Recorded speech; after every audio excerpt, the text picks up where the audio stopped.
é a tua língua materna. Mas, de repente, suponhamos que você vai mudar de país. O que você vai precisar fazer? Aprender o conhecimento da língua árabe, vamos dizer assim, né? Então, imagina que você tem que ter um conjunto de elementos para poder criar um texto, certo? Alguma dúvida até aqui? Vou continuar. Por essa razão, quer seja formado por uma só palavra, tô aqui, tá? Como, por exemplo, silêncio, ou por 140 caracteres, quer seja formado por muitas frases, orações ou parágrafos, o texto não se limita ao que apresenta em sua superfície linguística. Assim, haverá sempre lacunas que devem ser preenchidas por meio de inferências e se considerarmos como pressupostos que. Presta atenção. Aqui eu coloquei, achei muito interessante, porque o nosso texto, realmente, ele pode ser composto por uma palavra. E você consegue perceber o ponto de vista, né? Você fala assim, silêncio. O que é que tem por trás da palavra silêncio, gente? Eu queria que alguém me respondesse. O que é que tem por trás da palavra silêncio? Quando você vai, por exemplo, ao hospital, e lá no hospital está escrito, tem uma placa lá falando silêncio. O que você entende? Podem abrir o microfone. E o que mais? Que não é pra fazer barulho. Por que não é para fazer barulho? Porque é uma ordem. Quem mais? Por que mais?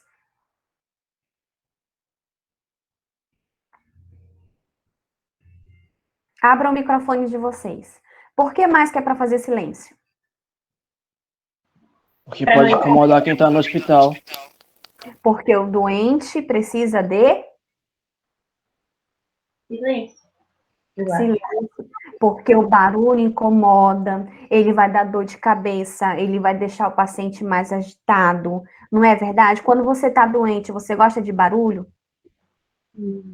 Não, né? É uma condição, né? Então, a palavra silêncio, ela é permeada por diversas interpretações. Se tu vai ao hospital, tem lá a palavra silêncio, você sabe, você entende que tem um paciente lá, que tem doentes lá, que precisam estar em silêncio. Se, vamos supor, está ocorrendo uma cirurgia, né? Chega alguém falando alto na sala de cirurgia, o que pode acontecer, né? Pode tirar a concentração dos médicos, aquele médico que está naquele ponto da operação lá pode fazer um erro, né? Então, são coisas muito graves que podem acontecer, certo? Aí você vai a uma escola, já está funcionando a escola. Tem várias placas de silêncio na escola, não tem? Por que tem essa placa de silêncio?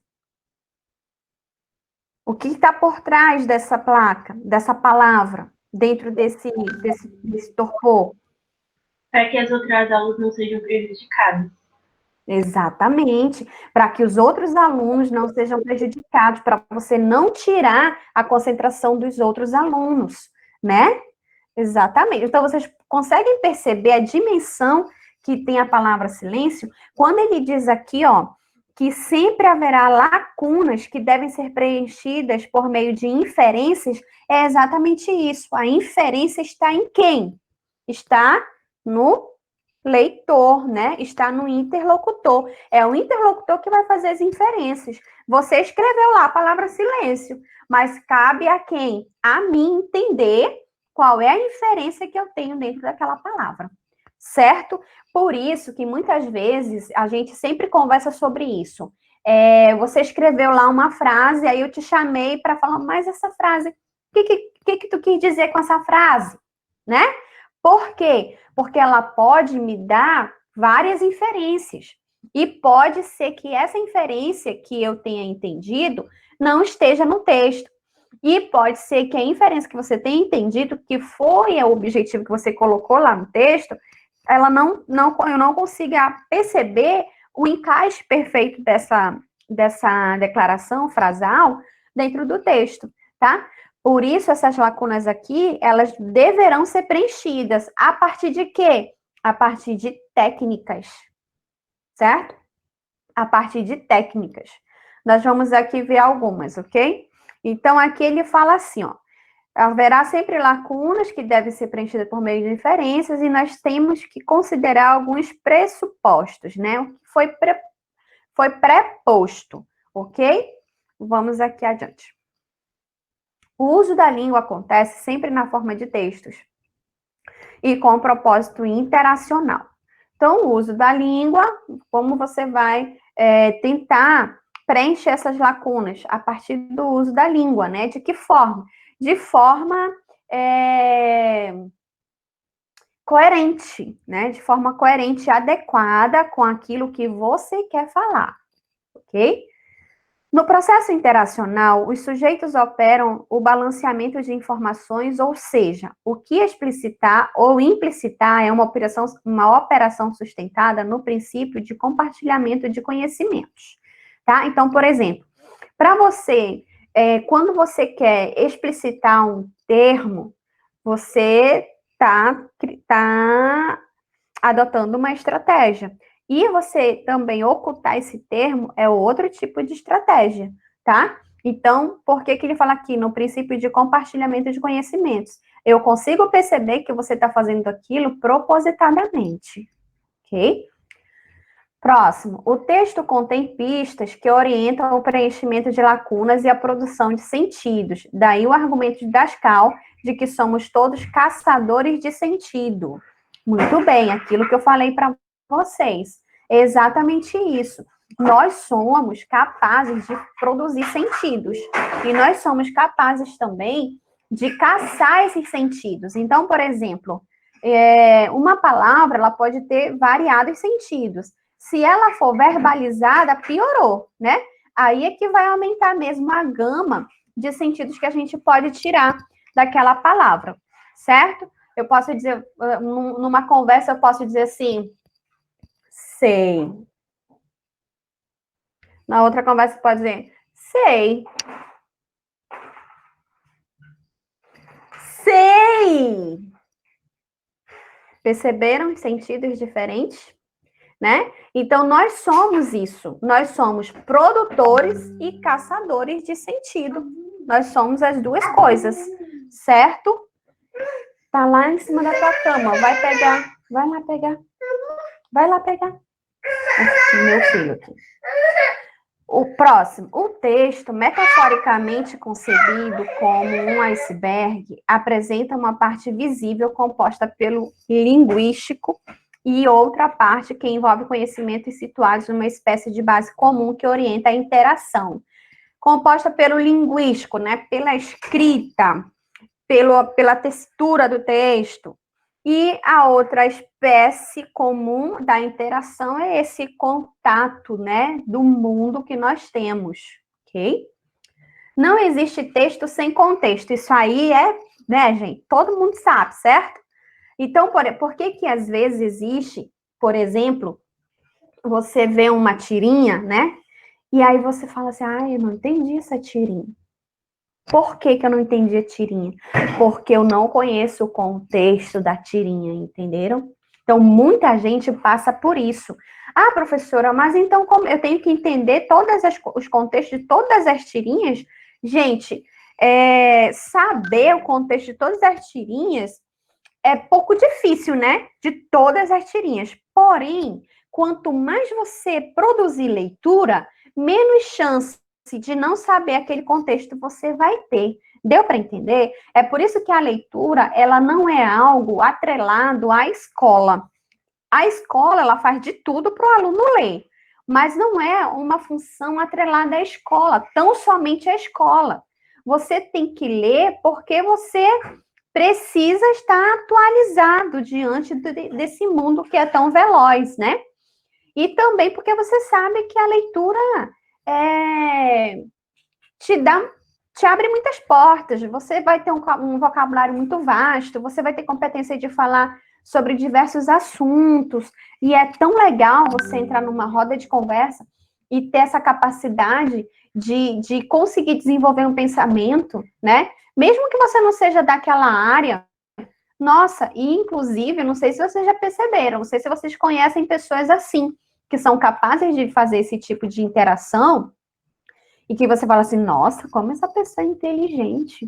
Mas por que que você teve essa interpretação? Porque você percebe a capacidade daquela pessoa de desenrolar qualquer raciocínio e qualquer assunto,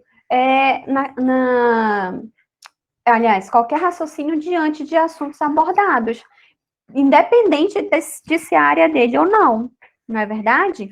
Então, por isso que a gente fala, leiam, leiam, leiam, leiam. Para quê? Para que vocês sejam capazes de perceber os contextos em que esses textos estão inseridos, ok?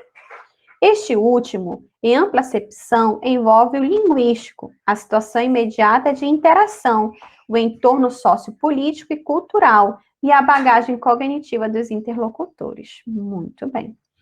A coerência ou sentido do texto é uma construção baseada no que o texto apresenta em sua superfície linguística, mas também no que esconde, né, aquilo que é o implícito, ou inferências, em se tratando de conhecimentos pressupostos. A coesão é um princípio que contribui para a construção do texto e do seu sentido, ok? Alguma dúvida? Vocês estão vendo um pingo de gente passando aqui atrás de mim, gente? Ou não? Me respondam, por favor. Não, professor. Não, professora. Ah, tá. Tem um pingo de gente passando aqui atrás de mim, jogando brinquedo na pia. É mole? Vamos lá.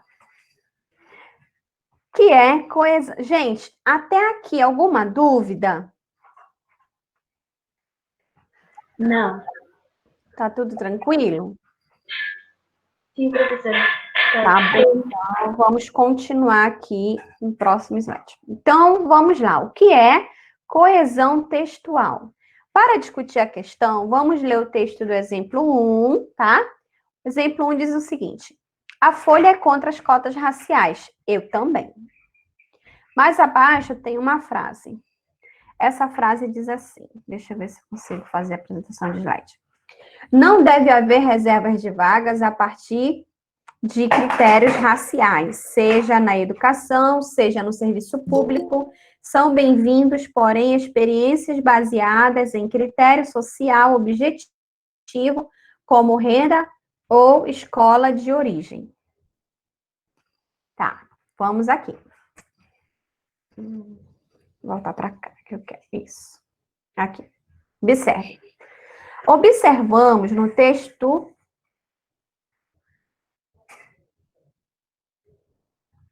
Aqui é texto. Observamos no texto 3 partes. Na primeira, a Folha é contra as cotas raciais, eu também. Chama a nossa atenção o uso de também, indicando ideia de inclusão, de alinhamento à posição expressa no enunciado que o antecede. Na segunda parte, não deve haver reserva de vagas a partir de critérios raciais, seja na educação, seja no serviço... Estou rindo, gente, porque ele carregou o saco de brinquedo lá para aqui. Desculpa, tá? Essas coisas de home office. Na segunda parte, não deve haver reserva de vagas a partir de critérios raciais, seja na educação, seja no serviço público. São bem-vindas, porém, experiências baseadas em critérios sociais objetivos, como renda ou escola de origem. Essa posição da Folha, essa é a posição da Folha, tá, gente? Não vamos confundir nosso pensamento. Destacamos o uso das conjunções seja e porém no encadeamento de enunciados, o uso do pronome demonstrativo essa, como a função de resumir e mantém em foco o segmento textual, entre aspas, que o antecede, tá? Então, observe que para ela dar essa ideia, ela teve que utilizar, né, a Folha, estou falando da Folha, ela teve que utilizar alguns elementos linguísticos, né? Alguns elementos próprios dos léxicos gramaticais, tá? Na terceira parte, concordando ou não, siga a Folha, porque ela tem suas posições, mas sempre publica opiniões divergentes. Notamos o uso das conjunções ou, porque e mais no encadeamento de enunciados, indicando alternância, justificativa e oposição, respectivamente. O uso do pronome pessoal na terceira pessoa do singular, ela, na retomada do referente Folha. que vai acontecer, pessoal? Deixa eu ver, acho que tem alguém pedindo para entrar aqui, peraí, rapidinho. Aceitar, Manuela. Bom dia, Manuela. Voltando lá para a apresentação. Então, aí aqui...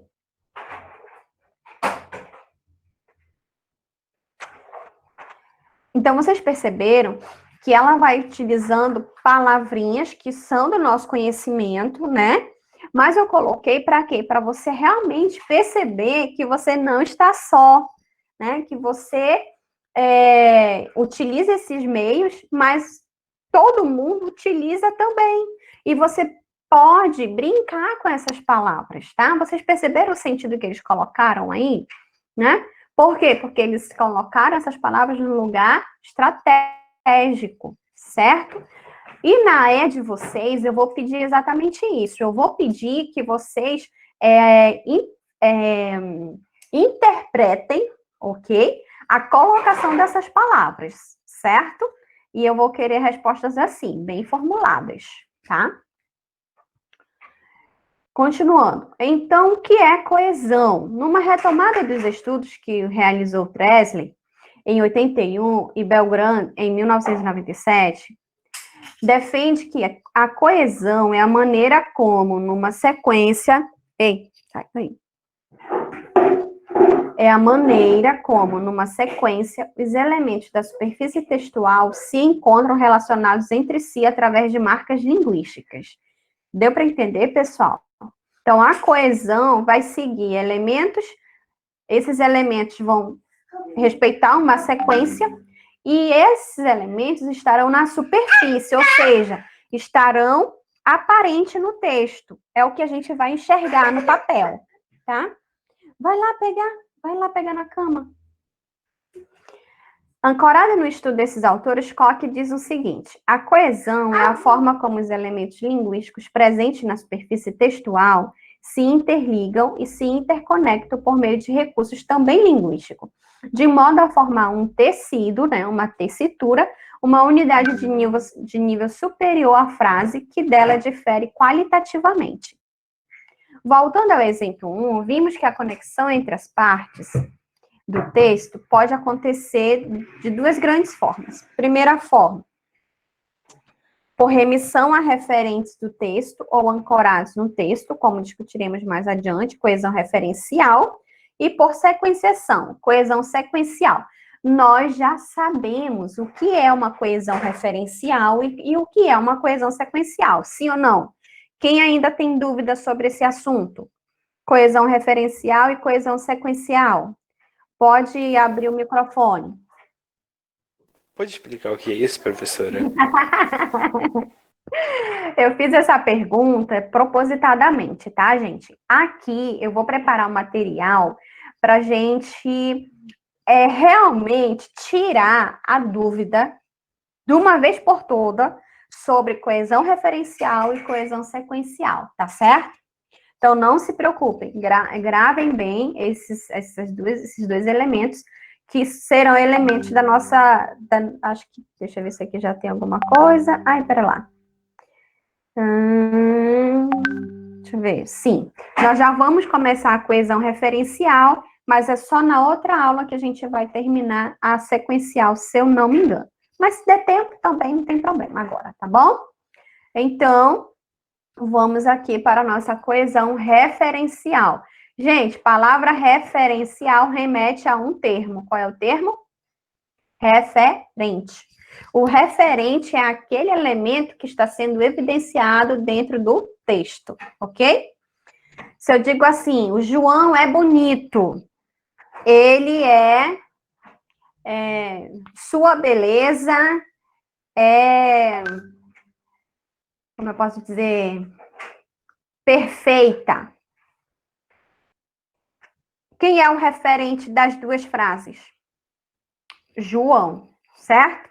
Ele é o referente, porque o elemento é o sujeito a quem eu estou me referindo, ok? O sua, por sua vez, vai ser o quê?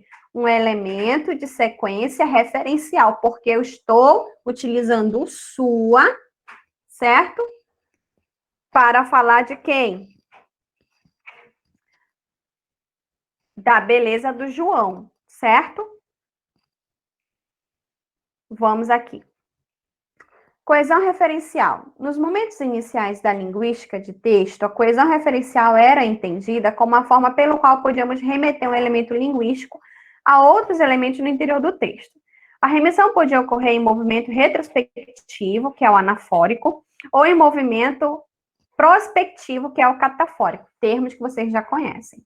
De outro modo, a forma referencial com função coesiva podia remeter a um referente que lhe era anterior, no caso da anáfora, ou a um referente que lhe era subsequente, no caso da catáfora. Vamos a alguns exemplos. Então, você já sabe, a coesão referencial vai trabalhar com elementos anafóricos e elementos catafóricos. Os elementos anafóricos farão referência a um termo falado anteriormente, e os elementos catafóricos farão referência aos termos mencionados posteriormente. Até aí, tudo bem, né? Continuando. Exemplo. O apaixonado é incapaz de se declarar. Ele se denuncia. No texto, o pronome ele retoma um referente que veio antes dele, o apaixonado. Trata-se de uma forma referencial anafórica, certo? Gente, eu vou cortar meu microfone rapidinho, que eu vou dar um carão aqui nesse menino, tá? Só um instantinho.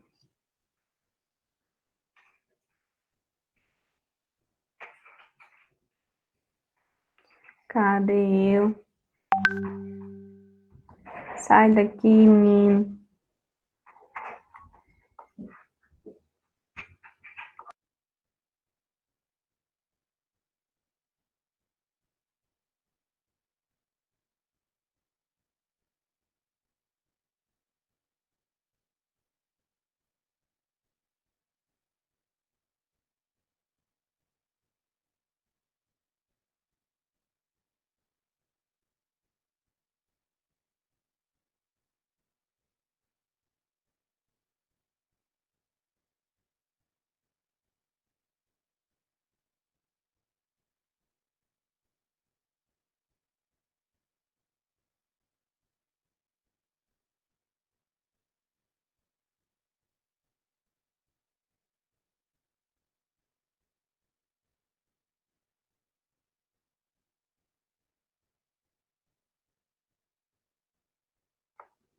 Oi, estão me ouvindo?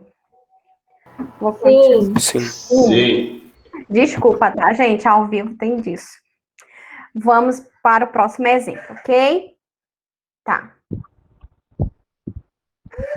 Aqui. Carnaval 2014. Concurso elege pets mais bem fantasiados. Donos e cachorros mais simpáticos e originais também ganharam prêmios. Na quinta edição, competição realizada em shopping no centro de São Paulo só proibia cães de raças nervosas. De São Paulo, eles eram pequenos, grandes ou enormes. Alguns corriam animados, outros mais tímidos. Só um instantinho, gente.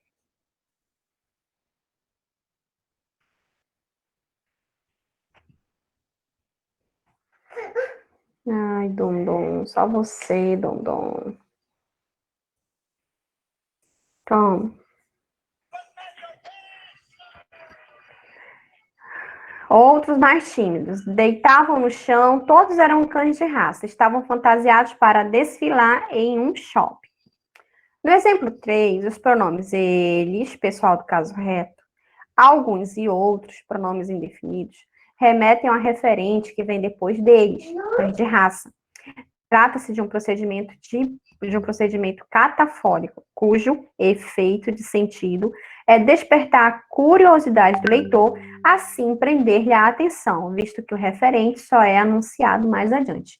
Gente, quando a professora colocar na AE, informe qual a função dos elementos em destaque no texto. Aí você vai ter que fazer essa análise. Tá bom?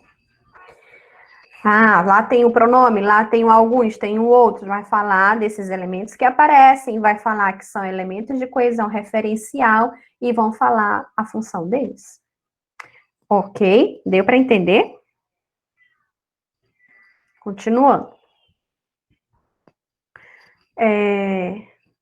Esses exemplos comentados nos fazem pensar que os recursos que promovem coesão referencial podem ser gramaticais ou lexicais. Tem isso também, tá, gente?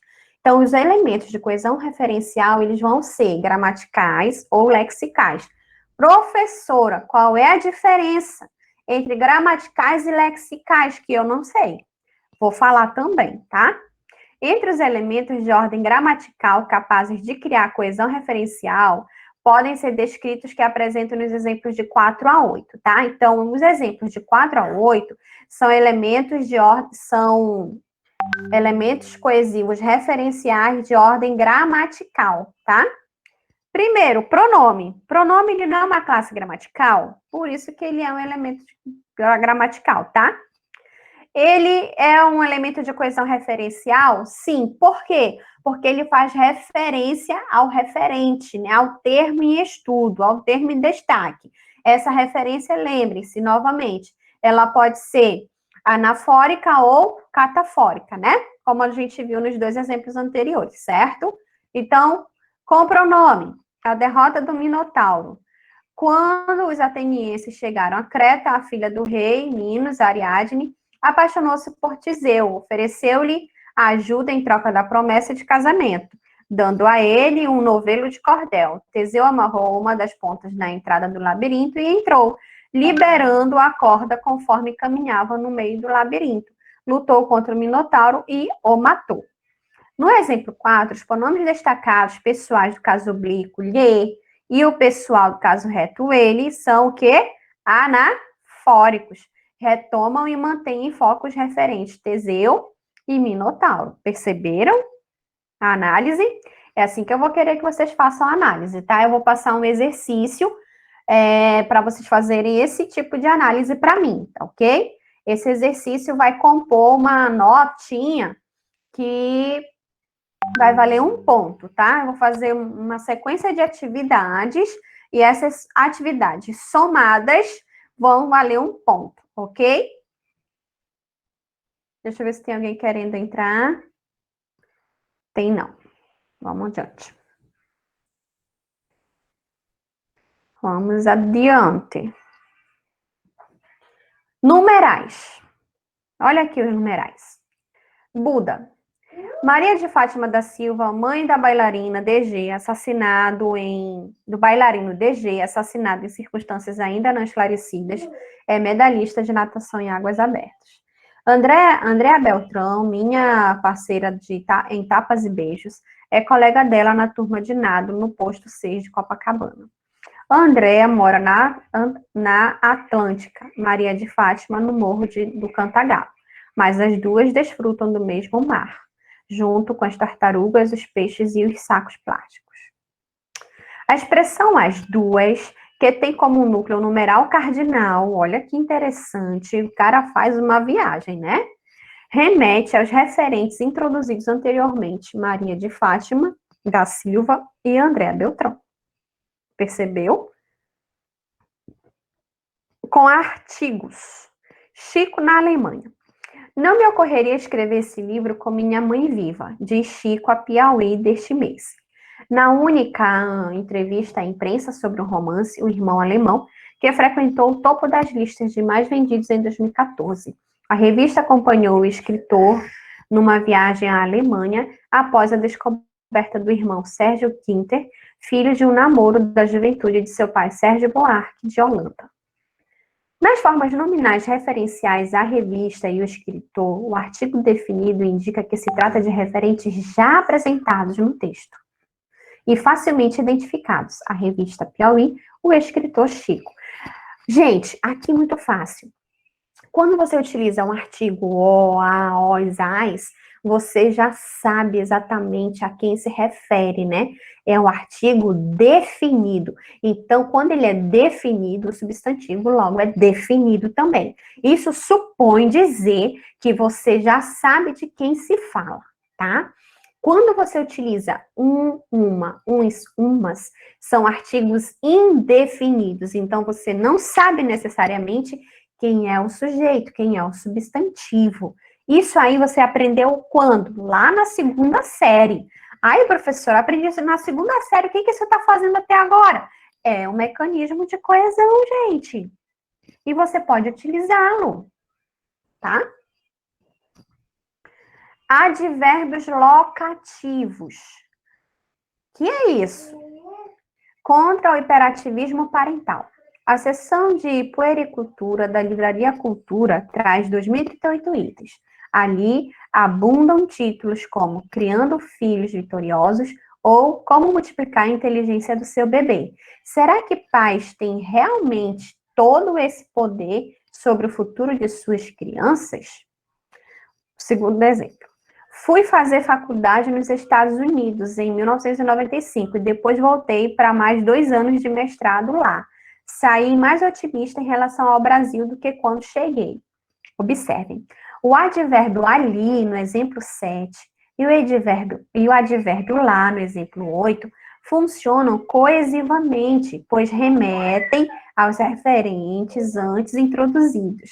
A seção de puericultura da Livraria Cultura e nos Estados Unidos, respectivamente. Perceberam? Então, lá no exemplo 1, ali se refere à seção, e o lá se refere aos Estados Unidos, ok? São elementos advérbios locativos, por quê? Professor, eu sei o que é advérbio, é uma circunstância exercida pelo sujeito, mas o que é locativo? Locativo, lugar, advérbio de lugar.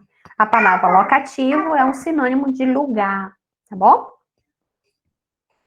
Também a coesão referencial pode se construir de elementos lexicais. Então, vamos lá. Nós vimos a coesão referencial gramatical. Agora, nós vamos ver um pouquinho da coesão referencial lexical, certo? Gente, até aqui alguma dúvida? O Wesley, deu para entender o que é uma referência de... Uma referência... Cadê? Até eu já esqueci aqui, você me perguntou. Coesão referencial e coesão... Ah, não, só coesão referencial, que coesão sequencial eu ainda não trabalhei. Mas já deu para entender o que é uma coesão referencial, Wesley? Deu pra entender. Deu? Por que esse riso? Já quero saber esse riso aí. Tá Não bom. fui eu, foi minha irmã.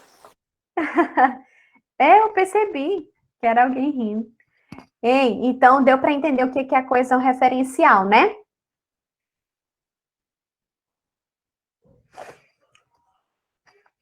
Sabendo que coesão referencial, ela vai trabalhar com elementos gramaticais e elementos lexicais. Vamos para os elementos lexicais, tá? Vocês perceberam que os gramaticais são realmente o emprego das palavras dentro das classes gramaticais, né? Vamos ver o que é o lexical.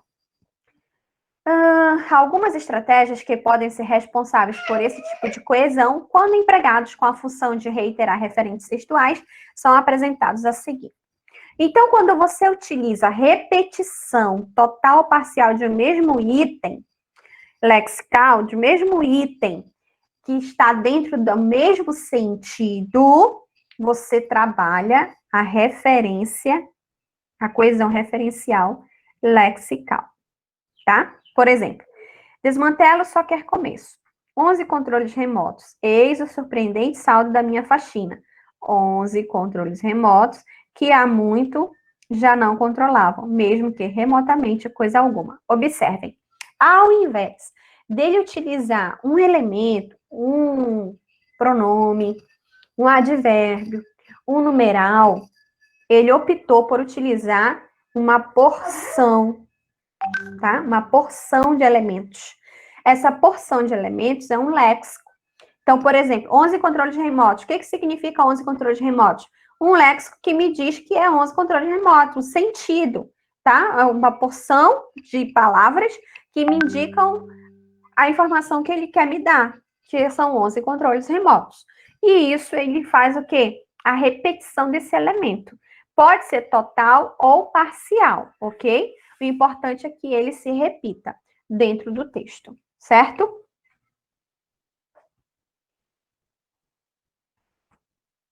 Próximo exemplo.